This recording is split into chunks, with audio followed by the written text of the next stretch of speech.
There is a huge problem with PC games, and because of it, I don't trust day one games anymore. PC ports of games are coming out worse and worse, all while asking for more and more money. Sure, you may have a console, but you should be able to play your games where you want. I'm not a developer and can only imagine how hard shipping a game can be, but as a consumer, we deserve quality. Hello world and all who inhabit it, it is I, the Great Saiyan, and I have a very specific problem. I want to play Street Fighter 6, but I have no idea where. I want to play it on my PS5 because it'll be the easiest and most beautiful way to play at 4K 60, but I also want to play around with mods and different fight stick controllers that just won't work with PlayStation since they lock down their ecosystem. Also, the PC version of games have been worse than their console counterparts lately. Wolong Fallen Dynasty, Wild Hearts, Forspoken, Callisto Protocol, Gotham Knights, and even Hogwarts Legacy had a brief moment of PC performance hiccup. These are all AAA games, and it's a little bit weird that we're being asked to pay $60 and $70 for games that are coming out in an unplayable state. Okay, unplayable might be an exaggeration, but for the amount of money that gamers spend per game, all these little things add up to an unplayable experience. While PC ports lately have been less than desirable, there are some pros to PC gaming that outweigh the cons. Mods, custom graphics settings, and uncapped frame rates, just to name a few. But if you're like me and have consoles and a PC, where should you buy? Well, the answer to that is easy: wherever it's cheapest. Due to the PC being such an open and versatile platform, there's a lot of competition for marketplaces. Steam is usually the default, but the Epic Games and Microsoft stores have been picking up Steam. Oh, you stink!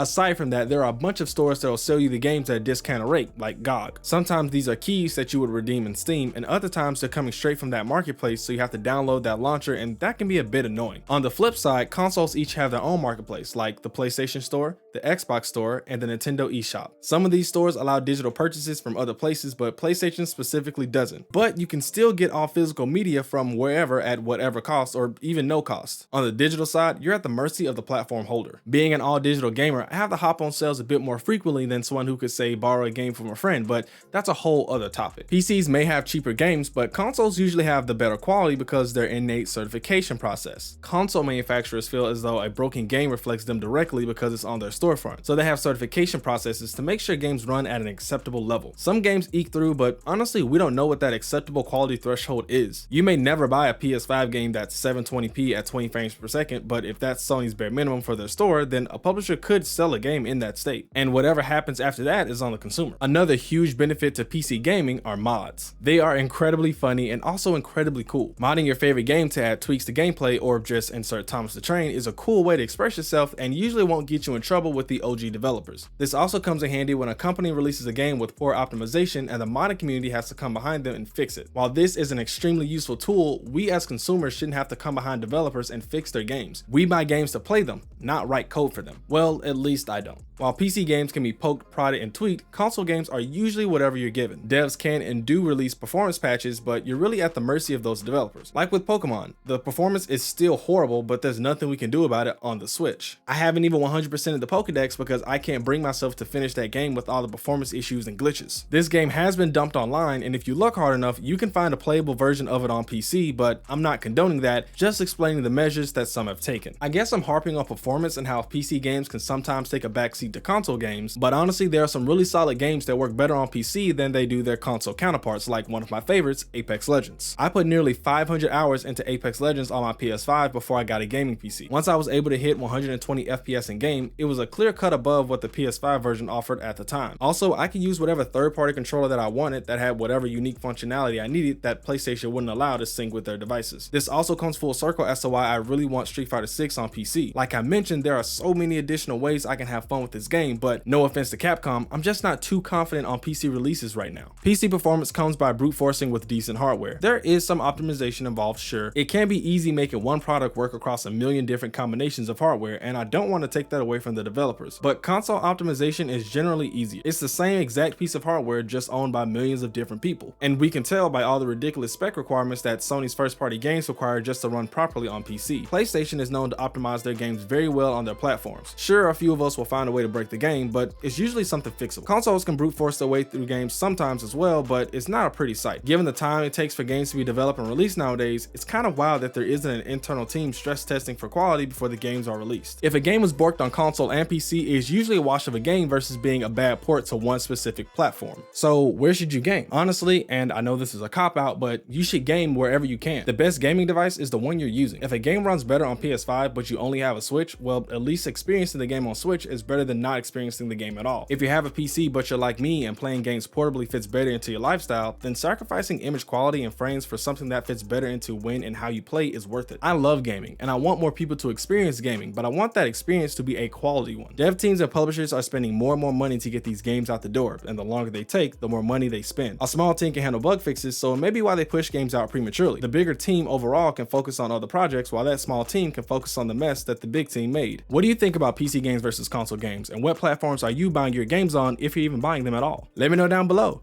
Be sure to check out some of my other videos, like when I explain what Wo Long does better than Elden Ring. Also be sure to like, comment, subscribe, all the good stuff, and I'll catch you in the next one. Peace.